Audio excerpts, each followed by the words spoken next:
लोकसभा में भारत के संविधान की 75 वर्षों की गौरवशाली यात्रा पर चर्चा के दौरान सपा सांसद ने 6 मिनट लंबा भाषण दिया। उन्होंने सबसे पहले संविधान बनाने वालों को धन्यवाद दिया। इसके बाद उन्होंने अपने संबोधन में संभल हिंसा समेत कई मुद्दों पर अपना पक्ष रखा। कैराना सांसद इकरा हसन ने कहा, लेकिन आज ऐसा लगता है जैसे संविधान की किताब तो है, पर इसे चलाने वालों का ईमान गुम हो गया है। आज हिंदुस्तान में हर वर्ग को किसी न किसी चुनौती का सामना करना पड़ रहा है, मगर अल्पसंख्यक खासतौर पर मुसलमानों पर जो कहर टूटा है वो किसी से छुपा नहीं है। ये लोग सिर्फ अपने मजहबी पहचान की वजह से निशाने पर हैं।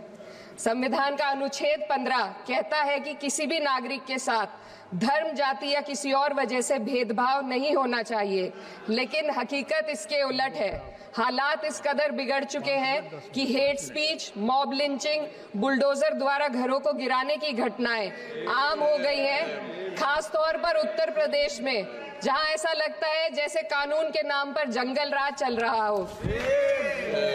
संभल में जो हुआ वो सबके सामने है। पुलिस के संरक्षण में निर्दोष लोगों की हत्या की गई और सरकार ने चुप्पी साध ली। अल्पसंख्यकों पर हिंसा बढ़ती जा रही है, मगर सत्ता में बैठे लोग या तो आंखें मूंदे हुए हैं या फिर इन घटनाओं को बढ़ावा दे रहे हैं। हद तो तब हो जाती है जब न्यायपालिका की बात भी अनसुनी कर दी जाती है।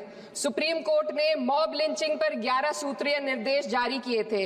इसमें साफ कहा गया था कि राज्य सरकारें और पुलिस इस तरह की घटनाओं को रोकने और दोषियों पर सख्त कार्रवाई करने के लिए जिम्मेदार है, लेकिन आज भी इन निर्देशों पर अमल नहीं हो रहा है।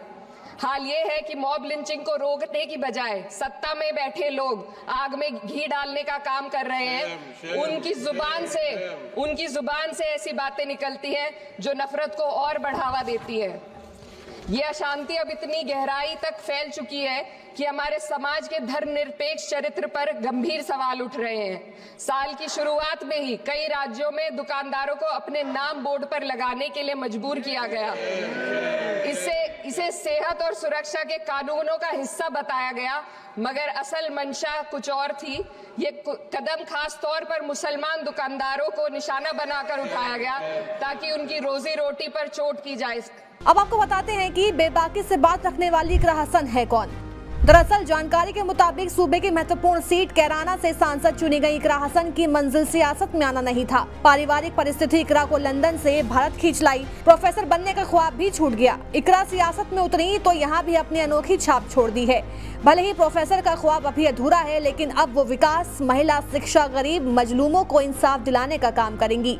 इकरा हसन लंदन में पढ़ाई करने के लिए घर छोड़कर गई थी। साल 2022 में वो पीएचडी कर रही थी, लेकिन इकरा की मां पूर्व सांसद तबस्सुम हसन और भाई विधायक नाहिद हसन पर मुकदमा दर्ज होने के चलते वो पढ़ाई को बीच में छोड़कर घर वापस लौट गई। इसके बाद पुलिस ने उनके भाई को चुनाव से पहले जेल भेज दिया था। विधानसभा 2022 में नाहिद हसन को जिताने के लिए इकरा ने पहली बार कैंपेन को लीड किया था। लोगों के बीच में गई और उनके भाई ने जीत दर्ज कर ली थी।